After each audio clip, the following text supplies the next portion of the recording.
Hello, in this part of the lesson, I'm going to talk about exponents. This is the first of several lessons we are going to have about exponents. One of the reasons we're having several lessons about exponents is because there are several rules of exponents. So today, we're just going to introduce a few of the rules so that you can master these rules before we introduce you to the remainder of the rules. I'm going to begin with a definition that should be a review. Then I'm going to introduce three important rules of exponents. And I'm going to finish today's lesson by talking about some common errors and problems that people have with exponents. So let's define what we mean by a positive integer exponent. If b is any algebraic expression and n is any positive integer, then b raised to the n power is the product of n factors of b. b is called the base, and n is called the exponent. If we just look at the expression b to the n power, we call this expression in its entirety an exponential expression. We also call it a power of b. Let's work some examples. Let's begin with 4 cubed. 4 cubed, by definition, is the product of 3 factors of 4. 4 times 4 is 16, and 16 times 4 is 64. So 4 raised to the third power, 4 cubed, is 64. How about negative 2 raised to the fifth power? By definition, negative 2 raised to the fifth power is the product of 5 factors of negative 2. So let's write out our 5 factors of negative 2.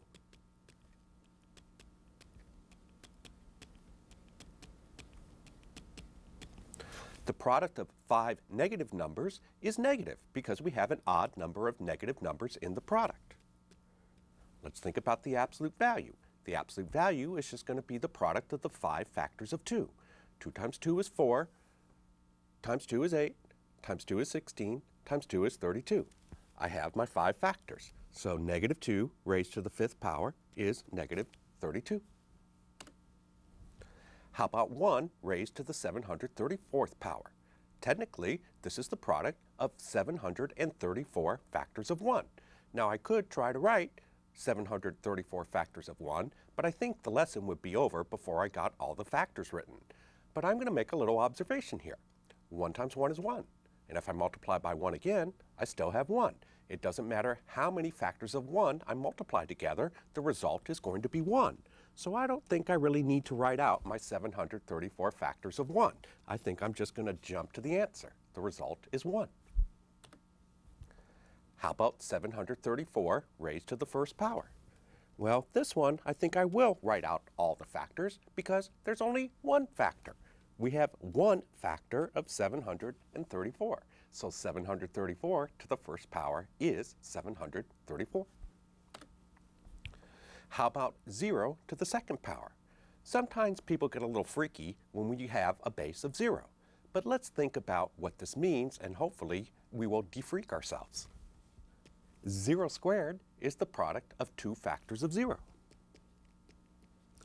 It doesn't matter what number I multiply by 0. The result is always 0.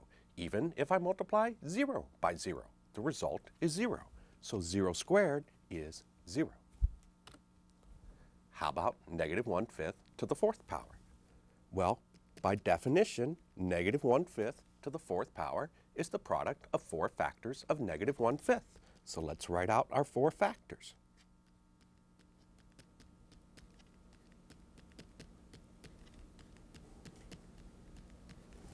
This time, I'm multiplying together an even number of negative numbers. Consequently, the result is going to be positive. What is our positive result? Well, let's first focus on the numerator. In the numerator, we're multiplying together 4 factors of 1. As I discussed earlier, it doesn't matter how many factors of 1 we have. The result is 1. In the denominator, we're multiplying together 4 factors of 5. 5 times 5 is 25, and 5 times 5 is 25, and 25 times 25 is 625. You might wonder how I knew so quickly that 25 times 25 is 625. Well, I am a math teacher, so that probably had something to do with it.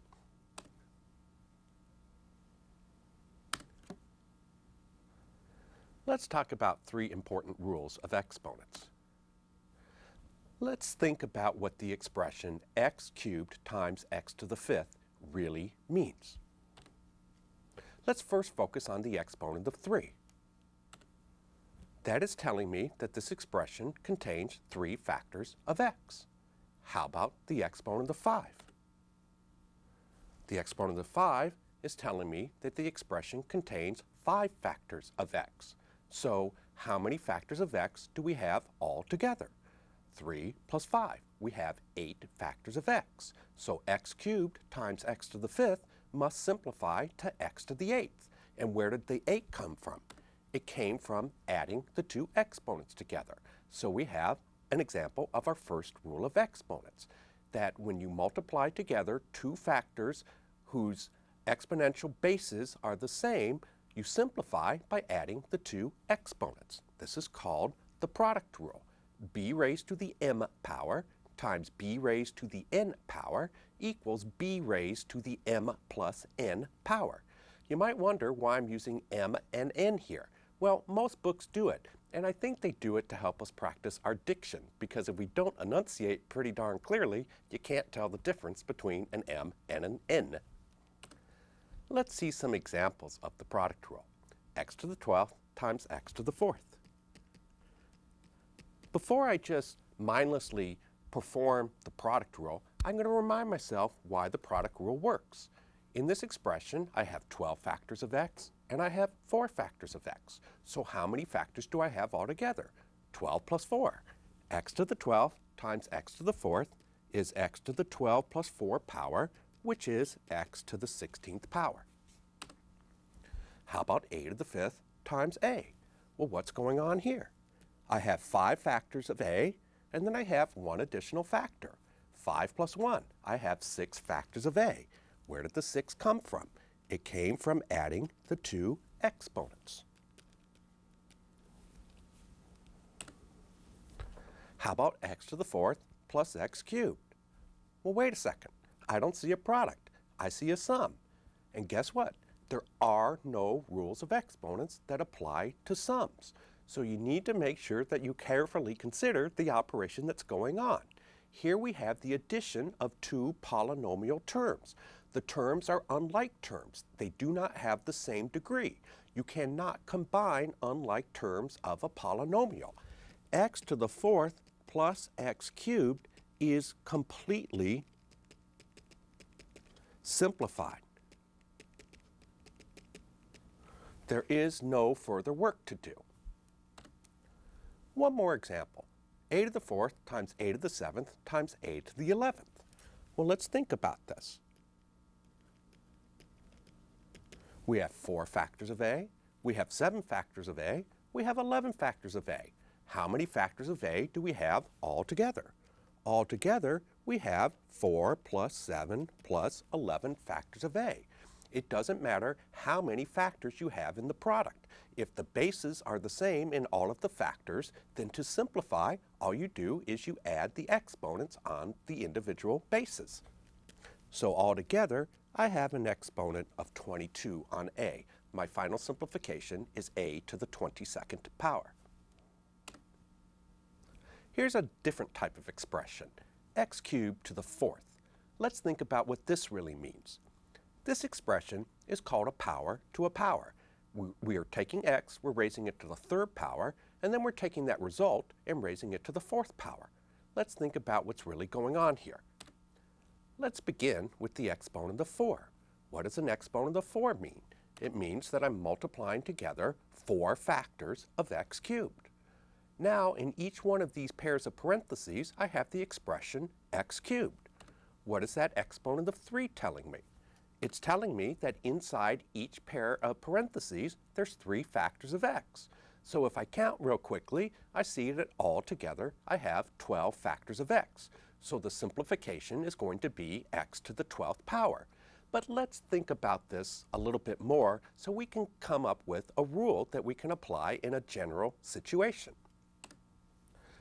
So we have 3 factors of x 4 times. 4 times we have 3 factors of x. we have 4 times 3 factors of x. 4 times 3 can be represented as the product of 4 and 3. So x cubed to the 4th power is equivalent to x to the 4 times 3 power. So we could have a rule that maybe looked something like this. X to the m power, then raised to the n power, is x raised to the n times m power.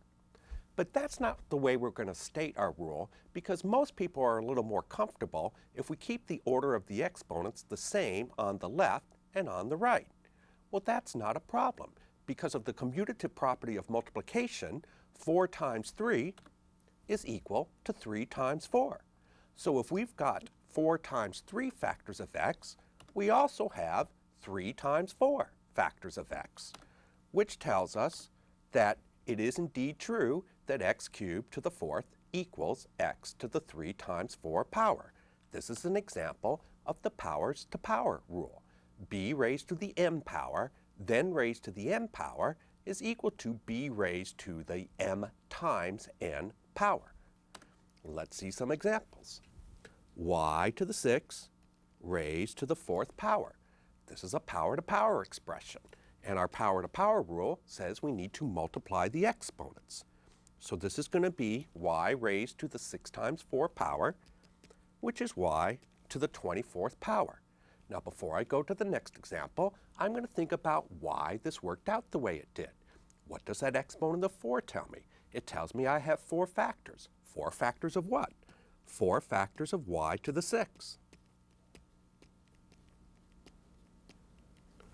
There's 6 factors of y inside each one of these 4 sets of parentheses. There's 6 times 4 factors of y. T to the 9th times t to the 9th. Well, wait a second. This is not a power to a power. I'm trying to kind of get across one of the important things that you have to practice when you're working with rules of exponents right off the bat. That you have to look at the expression and decide what type of expression it is before you can decide which rule of exponents you need to use. What I have here is a product rule situation. I'm multiplying together 2 exponential expressions that have the same base. And in the product rule situation, you need to add the exponents. I have 9 factors of t and an additional 9 factors of t. So altogether, I have 18 factors of t. But let's check this out. T to the 9th times t to the 9th could also be written as t to the 9th to the 2nd power. I have 2 factors of t to the 9th. What does our powers to powers rule say? It says that we can simplify the expression t to the 9th squared by multiplying the 2 exponents.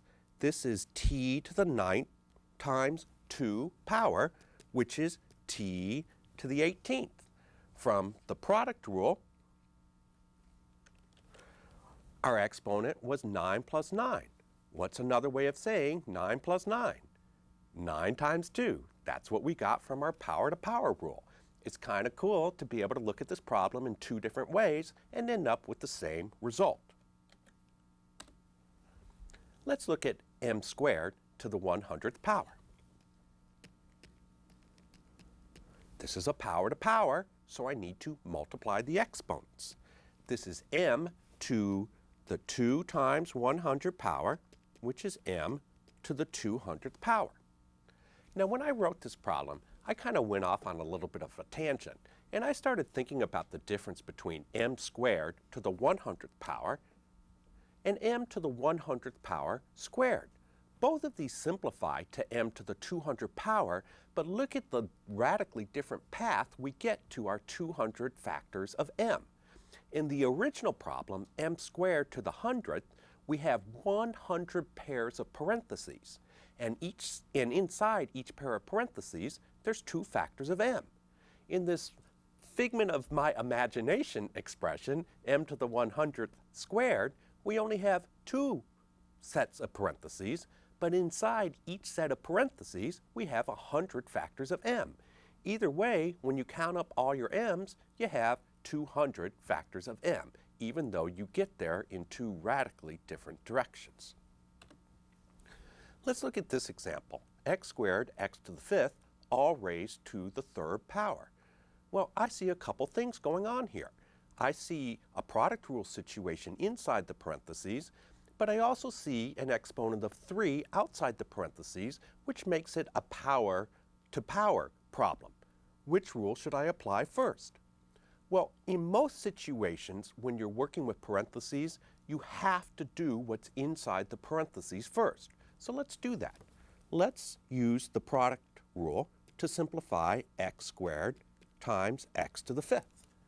The product rule says that we need to add the exponents. Inside the parentheses, we have a total of 2 plus 5 factors of x. So this is x to the seventh, which is being cubed. And now we have a power to power situation, so we can go ahead and multiply our exponents, and this ultimately simplifies to x to the 21st power.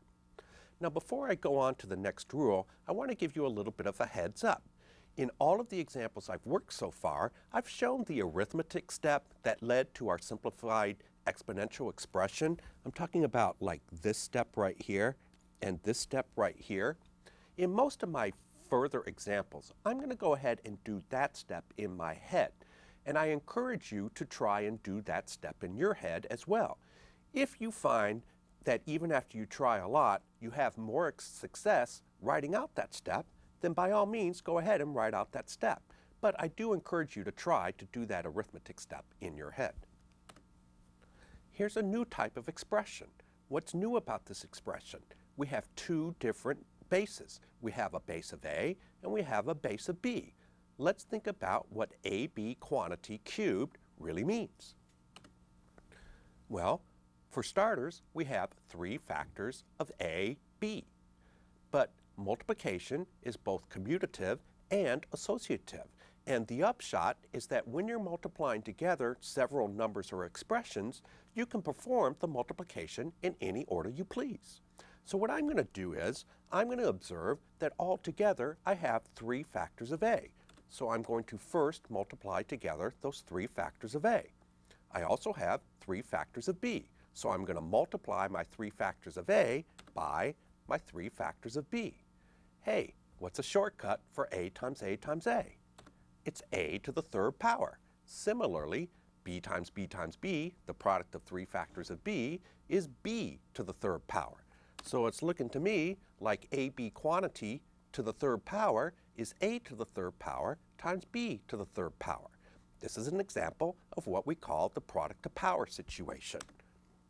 And the products to power situation says that the quantity AB raised to the m power is equal to A raised to the m power times B raised to the m power. Let's see some examples. Let's begin with x squared y raised to the 5th power. Inside the parentheses, I have a product, and outside the parentheses, I have a power. Products to power. What does products to power say? It says that we can distribute the exponent to each factor in the product. So I'm going to take this exponent of 5 and I'm going to distribute it to the factor x squared and the factor y. I still have some simplification to do because the expression x squared to the 5th is a powers to power expression. And the powers to power rule says that I need to multiply the exponents. 2 times 5 is 10. So this completely simplifies to x to the 10th, y to the 5th. How about 2a to the 5th quantity raised to the 7th power? I have a product inside the parentheses and a power on the parentheses. That's products to power. And products to power rule says that I can distribute the exponent to each factor in the product. So the quantity 2a to the 5th raised to the 7th power, I can begin my simplification by writing this as 2 to the 7th times a to the 5th to the 7th. 2 to the 7th. I'm going to keep track of exponents on my fingers. 2 to the first is 2, 2 squared is 4, 8, 16, 32, 64, 128. I'm up to an exponent of 7, so 2 to the 7th must be 128. A to the 5th to the 7th, that's a power to power situation. And power to power rule says I need to multiply the exponents. So that's a to the 35th. I am going to pause a second and remind myself why the powers to power rule works. A to the 5th to the 7th means that I have 7 sets of parentheses, and each set of parentheses, I have 5 factors of a. So altogether, I have 7 times 5 factors of a. Whew boy, things are getting pretty scary. -2, t to the 5th, w to the 4th, that quantity cubed. Let's take a deep breath. And let's work through this. The first thing I'm noticing is that I have a products to power situation. This one's different than the previous ones because I don't only have 2 factors. This time I have 3 factors. That's okay. The products to power rule simply says that I have to distribute the exponent to every factor inside the parentheses. So I need to place an exponent of 3 on my factor of -2. I need to place an exponent of 3 on my factor of t to the 5th, and I need to place an exponent of 3 on my factor of w to the 4th. Now you may have noticed that I wrote -2 inside parentheses. I did that because I had to do it, and you need to make sure it becomes automatic behavior for you just like it's become automatic behavior for me. I'm going to talk a little bit later about why those parentheses are so important. -2 to the 3rd power is the product of 3 negative numbers. The product of an odd number of negative numbers is negative. 2 cubed is 8. T to the 5th cubed, power to power, multiply the exponents, t to the 15th.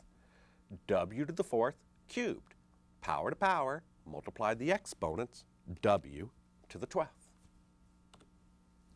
Let's look at this one. The opposite of a cubed times x to the 11th, all raised to the 6th power.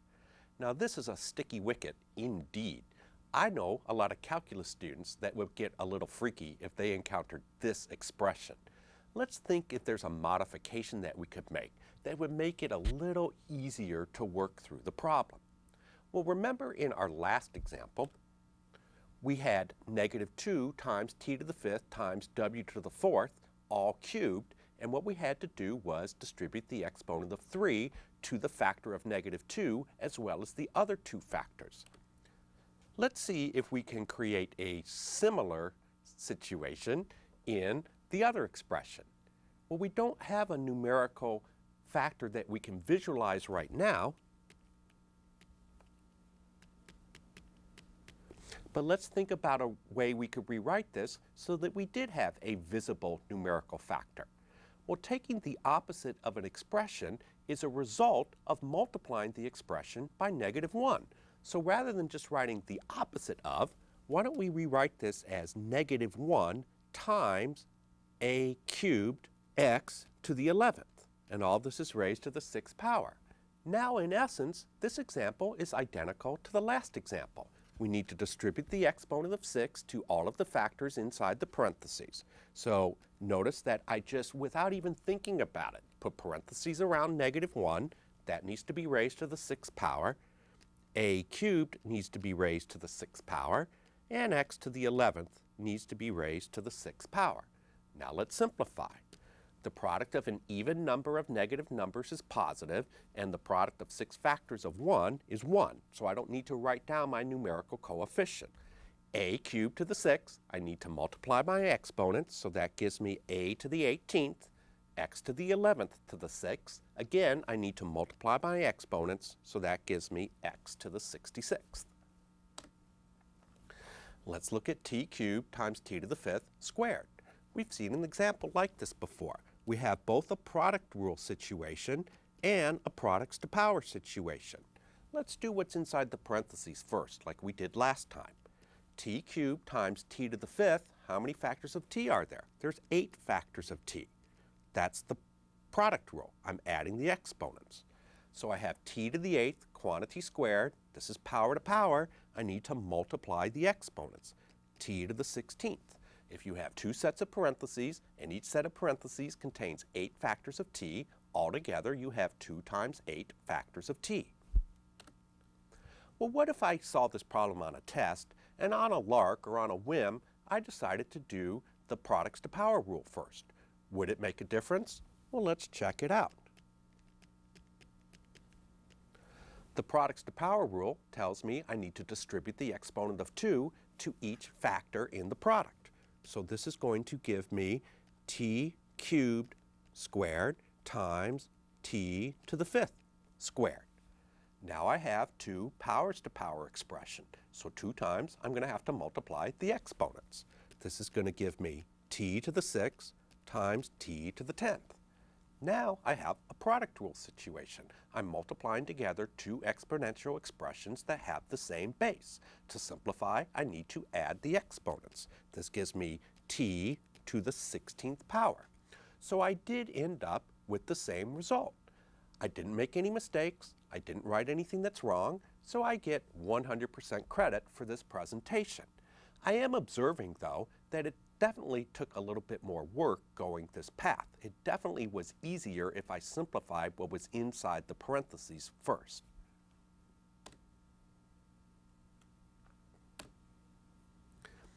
So now I want to talk about some common errors and problems that people have when working with exponential expressions.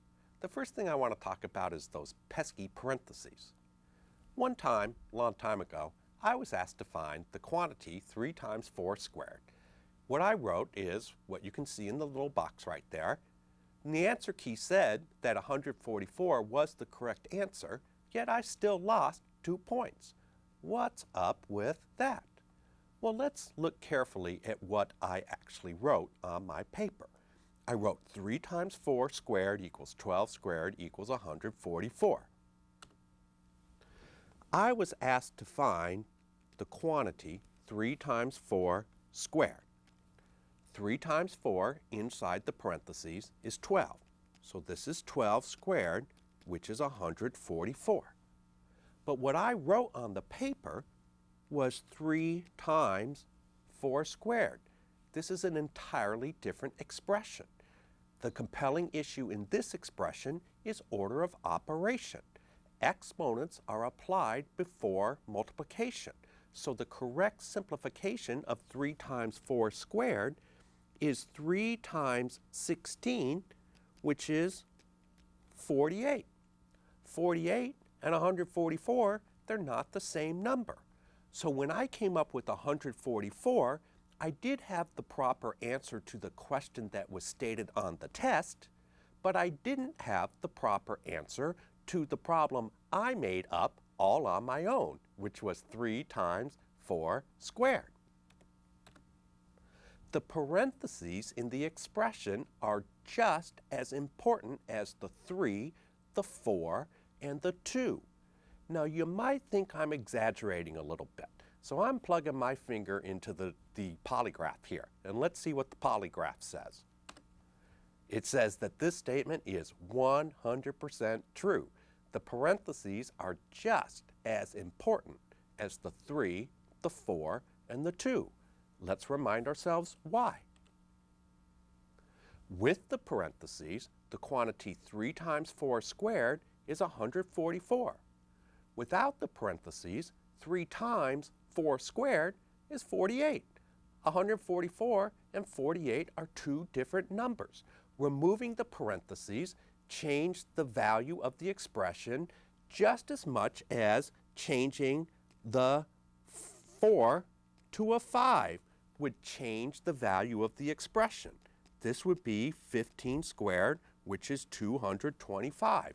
48 doesn't equal 144 any more than 225 equals 144.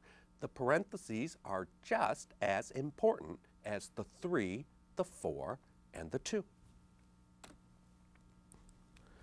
Why are parentheses so important? Because they almost always change the order of operations. Now let's talk about the other pesky sign, pesky negative signs. Now, a lot of you are looking at this that I have asked you to evaluate, -2 to the 4th, and you're thinking what this is asking you to do is multiply together 4 factors of -2.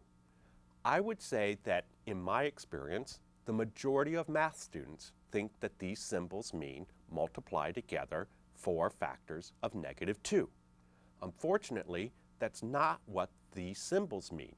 And part of the reason why students think this is because they read the symbols as I read it, -2 to the 4th, and that's not how you're supposed to read these symbols. You're supposed to read these symbols as the opposite of 2 to the 4th.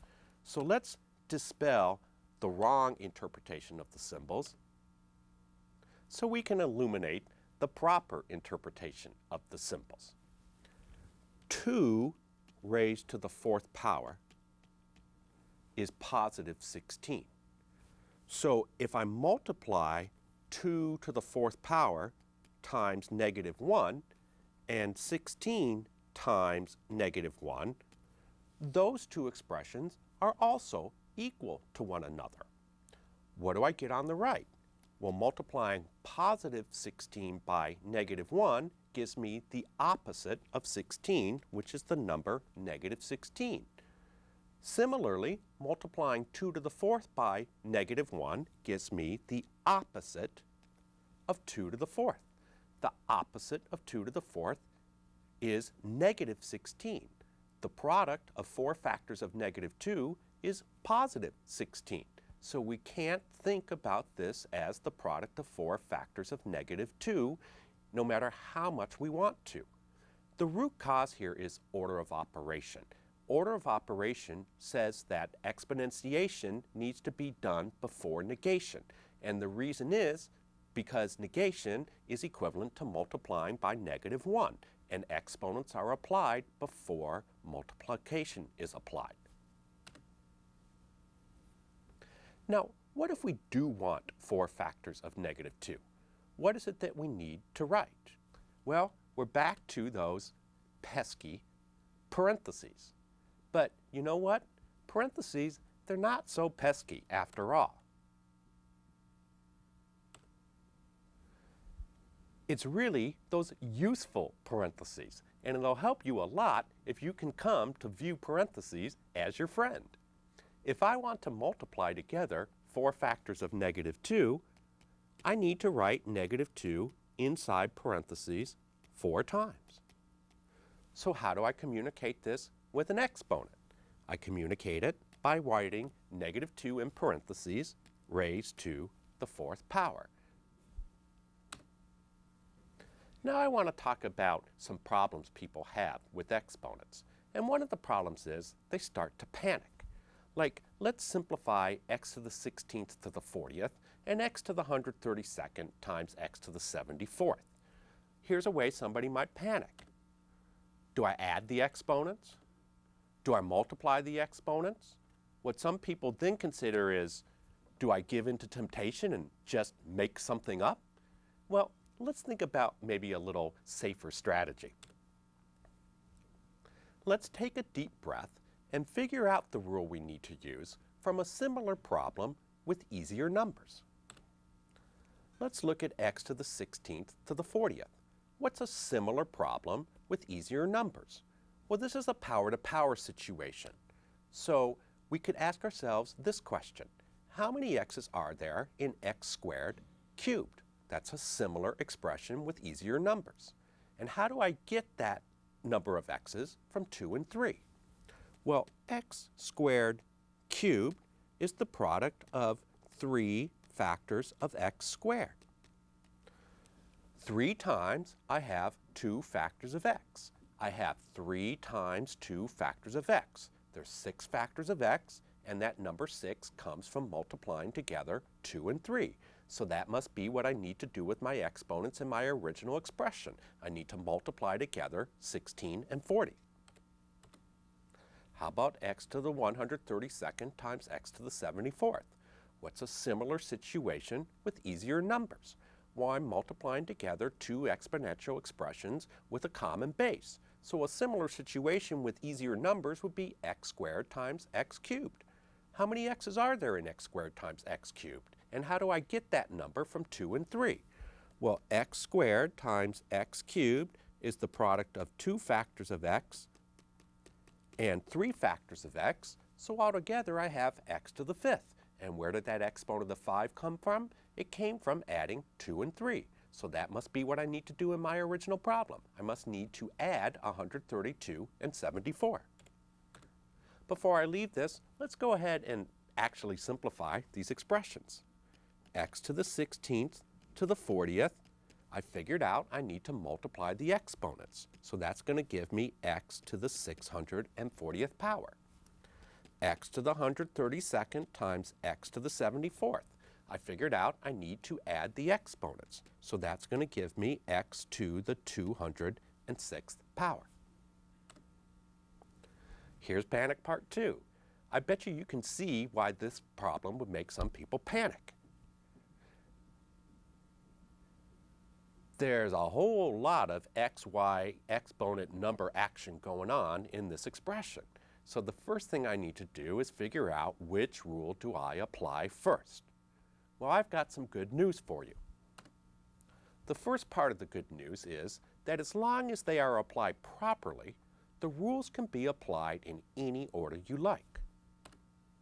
And the second part of the good news is that as long as you make no mistakes, it's never wrong to begin with what's inside parentheses. As a matter of fact, most of the time it's wrong not to begin with what's inside the parentheses, but it's always the case that it's never wrong to begin with what's inside the parentheses. So I think I am going to begin inside the parentheses. Before I do it though, I think I am going to take a deep breath. Okay, let's work with what's inside the parentheses. Well, I have only one constant factor, and that's 3. I have 2 factors that have a base of x. I have x cubed, that's 3 factors of x. I have x to the 7th, that's 7 factors of x. Altogether, I have 10 factors of x. I added 3 and 7. That's what you do in a product rule situation. How about the y's? 8 factors of y, 1 more factor of y. Altogether, there's 9 factors of y. I added the exponents of 8 and 1. This expression needs to be squared. I need to distribute the exponent of 2 to all 3 factors inside the parentheses. 3 squared, that's 9. X to the 10th squared, that's a power to power situation. I need to multiply the exponents of 10 and 2. That gives me x to the 20th. Y to the 9th squared, that's a power to power situation. I need to multiply the exponents. That gives me an exponent of 18. Now, in this example, on the last step, I did a whole lot of thinking inside my head. It might help you if you actually wrote down a step in between. It might help you if you wrote the step where you distributed the exponent of 2 to 3, where you distributed the exponent of 2 to x to the 10th, and you distributed the exponent of 2 to y to the 9th. If it helped you to be more successful to write out that step, please write out that step. We want you to be successful. I'm just kind of giving you implicit permission to not write out that step if you can be equally successful doing the computation in your head. Here's what is probably the most common mistake people make. They make up new rules, and you know what? That's not the best strategy. Let me show you a place where I have frequently seen people make up a new rule. The quantity x plus 4 quantity squared. When we were working our products to power examples, you heard this phrase come out of my mouth several times. We can distribute the exponent to all of the factors inside the parentheses. The first time you heard the word distribute, you were taught that you can distribute multiplication over addition. So something that happens to people is they get a little bit confused and they think that they can distribute exponents over addition as well. A lot of people's eyes are just telling them distribute, distribute, distribute. Well, there's a problem. And the problem is that exponents don't distribute over addition.